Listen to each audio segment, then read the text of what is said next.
North Carolina, get in here, get in here, get in here, because I'm about to tell you some bullshit. Especially if you are a teacher, or if you have a child in public school, or if you have a problem with student loans and the fact that, like, oh, they need to pay their fair share because they went to school. Listen up. Let me put something in perspective for you. North Carolina teachers are among the nation's lowest paid, 43rd place. Y'all out here, I don't even know if y'all even paying these people peanut shells. You damn sure ain't paying them peanuts. 39th for starting salaries. Now, there's a charter school that their former head used to taunt parents of, our teachers are paid less than the state average. So that lets you know this teacher really wants to be here and teach your kid. Anyways, what they are trying to do is they're trying to look at the fact that the teachers' ends ain't even waving. More or less meeting, they not even waving.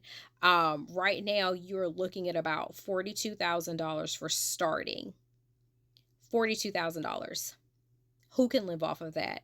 Where inflation is whooping our asses. Student loans are crushing people. And at least at this point, they're looking at about 58,000 for teachers that have got a little age under their belt. So now you really want these teachers to have master's degrees, all these other certifications, and they're getting paid this. How are they supposed to pay back their student loans? Fuck that. How are they supposed to eat? Pay mortgages, carpet. They got kids that, want to play sports. Governor Josh Stein absolutely called this an embarrassment. He was like, this is an embarrassment. And the fact that, we have had to, go back and forth over this. Because again, the Republicans do not feel like public school teachers should get paid any of this. They are always the ones that are always shooting down teacher raises or saying that the state cannot afford it. Now, there is a bipartisan bill, House Bill 192, that is to provide an increase. And the starting pay would be $50,000. Still not enough. Because remember, 58,411 is roundabout teachers that, have been in the game a little bit. And that's barely at the line. So they ends is waving a little bit. They not touching, but they waving a little bit. Now they also want to talk about, teachers that have 25 years and hold a master's degree. Y'all gonna get a little extra. If I tell you that ain't the biggest crock of bullshit that I've ever seen in all days of my life now, I mean, yes, let's absolutely applaud progress.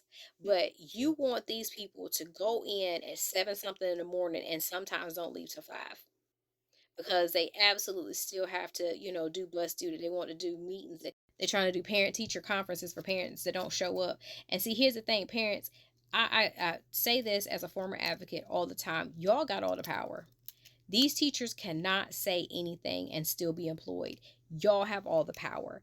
We need as many parents to go into these meetings, to go into, these superintendents' offices and be like, we demand you all pay these people more, because these people spend, 8, 9, hours with your kids every day. They absolutely need the money so that they can function, so they can live. Because you have teachers who last year had checks bouncing in North Carolina. Oh, yes, we did not forget.